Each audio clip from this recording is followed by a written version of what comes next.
Hi friends, ಇವತ್ತು ನಿಮ್ಮೊಂದಿಗೆ ಇನ್ನೊಂದು ಥೆರಪಿಯೊಂದಿಗೆ ಬಂದಿದ್ದೀನಿ. ಇವತ್ತಿನ ಥೆರಪಿ ಟಾಪಿಕ್ ಚಪ್ಪಾಳೆ, ಕ್ಲ್ಯಾಪಿಂಗ್ ಥೆರಪಿ, ಆರೋಗ್ಯಕ್ಕಾಗಿ ಚಪ್ಪಾಳೆ. ನಮ್ಮ ಅಂತರಂಗದ ಪುಸ್ತಕ ತೆರೆಯುವವರೆಗೆ ಉಳಿದೆಲ್ಲ ಪುಸ್ತಕಗಳು ಉಪಯೋಗಕ್ಕೆ ಬಾರವು. ಸ್ವಾಮಿ ವಿವೇಕಾನಂದರವರು ಹೇಳಿರೋರು ಇದು. ಮನುಷ್ಯನು ಪುಸ್ತಕದಲ್ಲಿ ಕಣ್ಣು ಹಾಯಿಸಿದಾಗ ಅದರಲ್ಲಿ ತಿಳಿದುಕೊಳ್ಳುವುದು ಏನಾದರೂ ಒಂದು ಕಣ್ಣಿಗೆ ಕಂಡೇ ಕಾಣುತ್ತದೆ. ಗಾಂಧೀಜಿಯವರು ಹೇಳಿದರು. ದಿನನಿತ್ಯ ಎಲ್ಲರೂ ಪುಸ್ತಕ, ಪತ್ರಿಕೆ ಎಂಬಂತೆ ಏನಾದರೂ ಓದುತ್ತಿರುತ್ತೇವೆ. ಇತ್ತೀಚೆಗಂತೂ ಮಾಹಿತಿಗಾಗಿ ಪುಸ್ತಕಗಳಿಗಿಂತ ಅಂತರ್ಜಾಲಕ್ಕೆ ಲಗ್ಗೆ ಹಾಕುವವರು ಅನೇಕರು. ಆಧುನಿಕ ಯುಗದಲ್ಲಿ ಹೆಚ್ಚುತ್ತಿರುವ ಅನಾರೋಗ್ಯ ಸಮಸ್ಯೆಗಳು, ಬದಲಾದ ಜೀವನ ಶೈಲಿಯ ಕೊಡುಗೆ, ಆರೋಗ್ಯವಾಗಿರಲು 100 ಕಾಲ ಜೀವಿಸಲು ಪಾಲಿಸಬೇಕಾದ ಸೂತ್ರಗಳನ್ನು ಅನೇಕರು ಓದಿ ಕೇಳಿ ತಿಳಿದರೂ ಪಾಲಿಸಲು ಕಷ್ಟಪಡುವರು. ಮನಸ್ಸಿದ್ದರೆ ಮಾರ್ಗ. ಶಾಲೆಯೊಂದರ ವಾರ್ಷಿಕ ಸಮಾರಂಭ. ಪುಟ್ಟ ಮಕ್ಕಳ ಚಪ್ಪಾಳೆ ಎಲ್ಲರ ಗಮನ ಸೆಳೆದಿತ್ತು. ಪ್ರತಿ ವಿದ್ಯಾರ್ಥಿ ಬಹುಮಾನ ತೆಗೆದುಕೊಂಡಾಗಲೂ ಬೇಸರವಿಲ್ಲದೆ ಲವಲವಿಕೆಯಿಂದ ಎಲ್ಲರೂ ಮೆಚ್ಚುಗೆಯ ಸೂಸುತ್ತಿದ್ದದ್ದು ಚಪ್ಪಾಳೆಯ ಮೂಲಕ. ಇದೇನು ವಿಶೇಷ ಎನ್ನುತ್ತೀರಾ?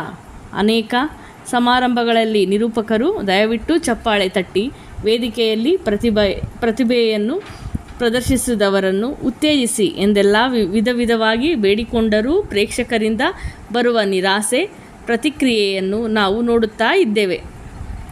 ಈಗಂತೂ ಎಲ್ಲೆಲ್ಲೂ ವೃದ್ಧಿಸುತ್ತಿರುವ ಸೊಳ್ಳೆ ಸಂತಾನವನ್ನು ನಾಶ ಮಾಡಲು ಎಲ್ಲ ವಿಧಾನಗಳು ವಿಫಲವಾಗುತ್ತಿರುವಾಗ ಚಪ್ಪಾಳೆಯೊಂದೇ ನಮ್ಮ ರಕ್ಷಕನಾಗಿರುವುದರಿಂದ ಎಲ್ಲರೂ ಒಬ್ಬೊಬ್ಬರೇ ಚಪ್ಪಾಳೆ ತಟ್ಟುತ್ತಾ ಸೊಳ್ಳೆಗೆ ಮರಣದಂಡನೆ ನೀಡಬೇಕಾಗಿರುವುದು ಅನಿವಾರ್ಯವಾಗಿದೆ. ಸಭೆ ಸಮಾರಂಭಗಳಲ್ಲಿ ಭಾಗವಹಿಸುವ ಎಲ್ಲರೂ ಸಾಕಷ್ಟು ಚಪ್ಪಾಳೆ ತಟ್ಟಿದೆ. ಆದರೆ ಸೊಳ್ಳೆಗಳ ಸಂತತಿ ನಾಶಿಸಬಹುದೇ? ಇಲ್ಲವೆಂದರೂ ಪರವಾಗಿಲ್ಲ. ಇದರಿಂದ ಸಂಜೆಯ ವೇಳೆ ಕುಳಿತು ನೋಡುವ ಸಮಾರಂಭದಲ್ಲಿ ಸೊಳ್ಳೆ ಕಡಿತದಿಂದಲೂ ತಪ್ಪಿಸಿಕೊಳ್ಳಬಹುದು. ಚಪ್ಪಾಳೆ ತಟ್ಟುವುದು ಸೊಳ್ಳೆ ನಾಶಕ್ಕಾಗಿ ಅಲ್ಲ, ಆದ್ದರಿಂದ ನಮ್ಮ ದೇಹಾರೋಗ್ಯ ಹೆಚ್ಚುವುದು ಎಂದು ಆಕ್ಯುಪ್ರೆಷರ್ ತಿಳಿದವರು ಹೇಳುವವರು. ಚಪ್ಪಾಳೆಯು ಪ್ರಶಂಸೆ, ಅಭಿನಂದನೆಗಳ ಪ್ರತೀಕವಾದರೂ ಸಹ work for A cause and not applause ಎಂಬ ಆಂಗ್ಲ ನಾಣ್ಣುಡಿ ಎಲ್ಲರನ್ನೂ ಎಚ್ಚರಿಸುವುದು. ಪ್ರಶಂಸೆ ಚಪ್ಪಾಳೆಗಾಗಿ ಕಾರ್ಯ ಸಲ್ಲದು. ನಿರ್ದಿಷ್ಟ ಗುರಿ ಧ್ಯೇಯಗಳಿಗಾಗಿ ಕಾರ್ಯನಿರ್ವಹಿಸೋಣ ಎಂಬುದು ನಮ್ಮ ಗುರಿಯಾಗಬೇಕು. ಆಟೋ ಚಾಲಕರಿಗೆ ಸೂಕ್ಷ್ಮವಾದ ಕಿವಿಗಳುಂಟು. ಚಪ್ಪಾಳೆ ಸದ್ದನ್ನು ಆಲಿಸಲು ದೂರದಲ್ಲಿರುವ ಖಾಲಿ ಆಟೋವನ್ನು ಬರಮಾಡಿಕೊಳ್ಳಲು ಬಳಸುವ ಒಂದು ಮಾರ್ಗ ಚಪ್ಪಾಳೆ ತಾನೇ. ಪುಟ್ಟ ಮಕ್ಕಳು ಚಪ್ಪಾಳೆ ತಟ್ಟುವ ಕೇಕೆ ಹಾಕುವುದು ನೋಡಲು ಎಷ್ಟು ಸುಂದರ. NSS ಶಿಬಿರಗಳಲ್ಲಿ ಚಪ್ಪಾಳೆ ತಟ್ಟುವ ಕ್ರಮ ಎಷ್ಟು ಚೆಂದ. ಪ್ರಶಂಸೆ, ಉತ್ತೇಜನಕ್ಕಾಗಿ ಅಲ್ಲದಿದ್ದರೂ ನಮ್ಮ ಯುವ ಪೀಳಿಗೆ ವೇದಿಕೆಯು ಕಾರ್ಯಕ್ರಮ ಕಳಪೆ ಮಟ್ಟದಲ್ಲಿದ್ದರೆ ಅಂತಹವರು ನಿರ್ಗಮನಕ್ಕಾಗಿ ಪ್ರದರ್ಶನದ ನಡುವೆಯೇ ಚಪ್ಪಾಳೆ ತಟ್ಟುವುದು ವಾಡಿಕೆಯಾಗಿದೆ. ಚಪ್ಪಾಳೆ ಪ್ರಯೋಗ ಹುಡುಗಿಯರನ್ನು ಛೇಡಿಸಲು ಬಳಕೆಯಲ್ಲಿದೆ. ಚಪ್ಪಾಳೆ ತಟ್ಟಲು ಶಕ್ತಿ ಇಲ್ಲವೇ? ಉತ್ಸಾಹವಿಲ್ಲವೇ? ಅದಕ್ಕೆಂದೇ ಈಗ ಸಮಾರಂಭಗಳಲ್ಲಿ ಚಪ್ಪಾಳೆ ನಿರೀಕ್ಷಿಸುವ ಸಂದರ್ಭಗಳಲ್ಲಿ ಯಾವುದಾದರೂ ಒಂದು ವಾದ್ಯವನ್ನು ಹಾಕುವುದು ರೂಢಿಯಾಗಿದೆ. ಚಪ್ಪಾಳೆ ಚಿಕಿತ್ಸೆ ಈಗಾಗಲೇ ಪ್ರಚಲಿತವಾದದ್ದು. ಇದಕ್ಕಾಗಿ ಚಪ್ಪಾಳೆ ಥೆರಪಿ ಕ್ಲಬ್ಗಳು ಹುಟ್ಟುಕೊಂಡಿವೆ. 15 ಸೆಕೆಂಡುಗಳು ಚಪ್ಪಾಳೆ ತಟ್ಟಿ ವೈದ್ಯರನ್ನು ದೂರವಿಡಿ ಎಂಬ ಘೋಷಣೆಗಳು ಸಹ ಚಿರಪರಿಚಿತವಾಗುತ್ತಿವೆ. ಚಪ್ಪಾಳೆ ತಟ್ಟುವುದು ಆರೋಗ್ಯಕರ. ಇದು ಒಂದು ವ್ಯಾಯಾಮ.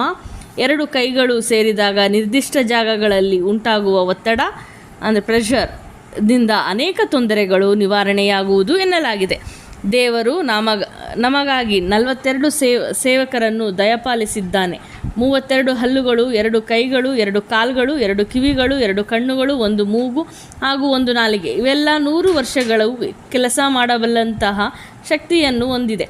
ಅವುಗಳನ್ನು ಸರಿಯಾಗಿ ಬಳಸುವ ರೀತಿ ನಮಗೆ ತಿಳಿದಿಲ್ಲವಾದ್ದರಿಂದ ಕೇವಲ 50-60 ವರ್ಷಗಳಲ್ಲೇ ದೇಹವೆಂಬ ಯಂತ್ರ ಕೆಟ್ಟು ಹೋಗುವುದೆಂಬ ಮಾತು ಸತ್ಯಾಂಶವಾಗಿದೆ. ನಾವು ಯಾವುದೇ ಒಂದು ಯಂತ್ರವನ್ನು ಖರೀದಿಸಿದಾಗ ಅದರ ಗ್ಯಾರಂಟಿ ಬಗ್ಗೆ ಹಾಗೂ ಅದನ್ನು ಬಳಸುವ ವಿಧಾನವನ್ನು ಓದಿ ಅಥವಾ ಕೇಳಿ ತಿಳಿದುಕೊಂಡು ಅದನ್ನು ಸರಿಯಾಗಿ ಬಳಸುತ್ತೇವೆ. ಅದಾದರೆ ದೇಹವೆಂಬ ಯಂತ್ರವು ದುರ್ಬಳಕೆಯಾಗುತ್ತಿದೆ, ದೇಹ ಅತ್ಯಂತ ದುಬಾರಿ, ಬೆಲೆ ಕಟ್ಟಲಾಗದು ಎಂದು ತಿಳಿದರಷ್ಟೇ ಅದನ್ನು ಬಂಗಾರದಂತ ಕಾಪಾಡಲು ಸಾಧ್ಯ. ಇದನ್ನರಿಯದೆ ಮಂದಿ ಸಿಗರೇಟು, ಬೀಡಿ, ತಂಬಾಕು, ಮದ್ಯ ಎಂಬಂತೆ ದುಶ್ಚಟಗಳಿಗೆ ದಾಸರಾಗಿ ದಿನನಿತ್ಯ ನೂರಾರು ರೂಪಾಯಿ ಹಣವನ್ನು ವ್ಯರ್ಥ ಮಾಡಿ ರೋಗಗಳನ್ನು ಕೊಂಡುಕೊಳ್ಳುತ್ತಿದ್ದಾರೆ. ಅಟ್ಟ ಮೇಲೆ ಒಲೆ ಉರಿಯಿತು, ಕೆಟ್ಟ ಮೇಲೆ ಬುದ್ಧಿ ಬಂತು ಎಂಬ ಗಾದೆ ಮಾತಿನಂತೆ ದುಶ್ಚಟಗಳು ನಮ್ಮನ್ನು ಕೊಲ್ಲುವ ಮುನ್ನವೇ ಎಚ್ಚರಗೊಳ್ಳಬೇಕಾದದ್ದು ಎಲ್ಲರ ಕರ್ತವ್ಯ. ಆರೋಗ್ಯಕ್ಕಿಂತ ಮಿಗಿಲಾದ ಐಶ್ವರ್ಯ ಉಂಟೆ ಎಂಬುದನ್ನು ಅನಾರೋಗ್ಯದಿಂದ ಬಳಲಿದ್ದವರೆಲ್ಲರೂ ಒಪ್ಪುವರಷ್ಟೇ. ನಮ್ಮ ದೇಶದಲ್ಲಿ ಬಡತನ ರೇಖೆಯಲ್ಲಿರುವ ಮಂದಿಯೇ ಹೆಚ್ಚು. ಅವರಿಗೆ ದುಬಾರಿ ಔಷಧಿಗಳು ಕೈಗೆಟುಕುವಂತಿಲ್ಲ. ಆದ್ದರಿಂದ ಔಷಧಿ ರಹಿತ ಆರೋಗ್ಯದ ವೃದ್ಧಿಗಾಗಿ ಹಲವಾರು ಅನೇಕ ಮಾರ್ಗಗಳನ್ನು ತಿಳಿಸುತ್ತಾ ಬಂದಿದ್ದಾರೆ. ಶ್ರೀ ಅರುಣ್ ರಿಷಿ ಎಂಬುವವರ ಪ್ರಕಾರ ಚಪ್ಪಾಳೆ ತಟ್ಟುವುದು ಹಾಗೂ ಪಾದಗಳನ್ನು ಉಜ್ಜುವುದರಿಂದ ರೋಗ ನಿರೋಧಕ ಶಕ್ತಿ ವೃದ್ಧಿಸುವುದು. ಎಲ್ಲರ ಗುರಿ ಆರೋಗ್ಯವಂತರಾಗುವುದು ತಾನೇ. ಯಾವುದೇ ಪದ್ಧತಿಯಲ್ಲಿ ಔಷಧವಿಲ್ಲದೆ, ಖರ್ಚಿಲ್ಲದೆ, ಆರೋಗ್ಯದ ಸೂತ್ರಗಳಿದ್ದಲ್ಲಿ ಅದನ್ನು ಪಾಲಿಸಬಹುದಲ್ಲವೇ? ಸ್ನಾನ ಮಾಡುವಾಗ ಪಾದಗಳನ್ನು ಉಜ್ಜಿರಿ, ದಿನಕ್ಕೆ 15 ಸೆಕೆಂಡು ಚಪ್ಪಾಳೆ ತಟ್ಟಿರಿ, ಆರೋಗ್ಯವಂತರಾಗಿರಿ ಎಂಬುದು ಅವರ ಹಿತನುಡಿ. Thank you friends.